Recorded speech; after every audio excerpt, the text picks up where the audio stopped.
Good day, everyone. My name is Aisha Mukhtar Amani from the Faculty of Bioresources and Food Industry, University Sultan Zain Al Abidin.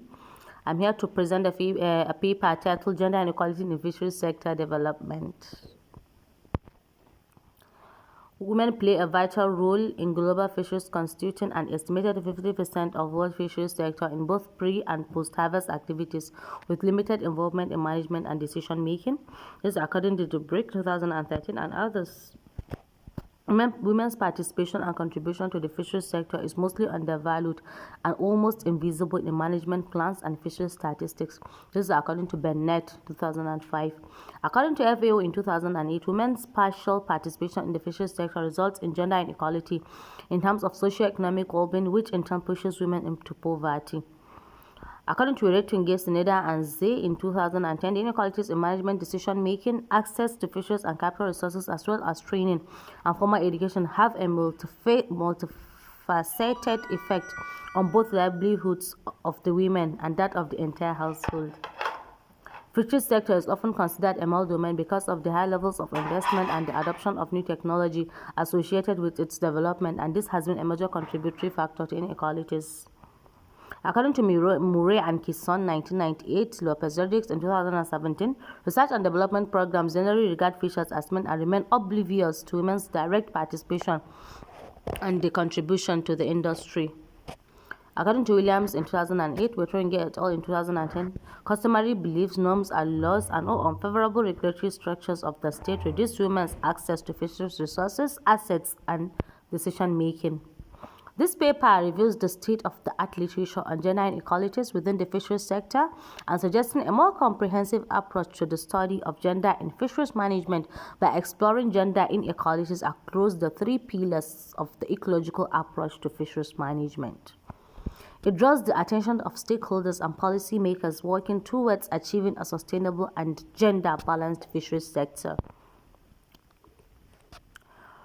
On management and decision-making, several research works in the literature have validated the presence of gender inequality in management and decision-making in the fisheries sector.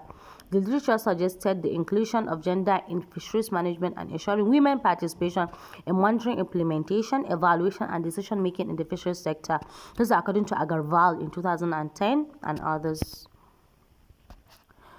The invisibility of women's participation in fisheries statistics and the negative impacts of gender-blind policies in the fisheries sector exposed women to marginalization and discrimination within the sector. This is according to FAO in 2013.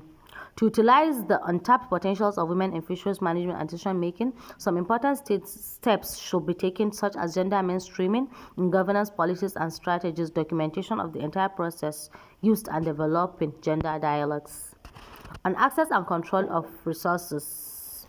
Access is defined as right and opportunity to make use of, obtain, or take advantage of something, while control is the ability or authority to manage something. This is according to Nofrianti in 2017.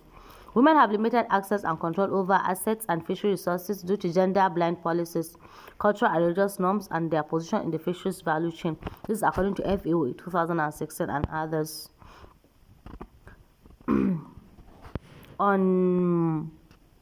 Still on access and control, economic inequalities are found to be at the core of many gender studies. This is according to De La Toro Castro in 2019. These economic inequalities affect not only women but the entire household and the community at large. As confirmed in a research work by Frocklin et al. In 2013, economic gender inequalities is present in market activities of the fish traders, especially women traders. Women can achieve recognition and bargaining power through organizing themselves into fisheries associations and or unions, which improve their participation in access and control of fisheries resources as well as improved livelihoods. On ecosystem, climate change and overexploitation of fisheries resources locally and globally exhibits diverse impacts to both men and women. The depletion of marine resources such as low fish catch, contamination, and decreased soil fertility affects livelihood of both men and women. According to FAO in 2012, climate change drastically affects coastal regions, forcing inhabitants to migrate to less vulnerable areas, which in turn results in conflicts. Women are mostly affected by such conflicts due to the lopsidedness in social structures. Climate change significantly affects the availability and trade of fish products, causing political and economic consequences, especially for women in households that depend on the fishery sector. According to FAO in 2012, migration is a solution taken by most men when faced with declining fisheries resources. It is linked with high risk of HIV/AIDS, which cause negative impact on household vulnerability. Changes in water temperature and other climatic conditions have direct effects in the catch potential.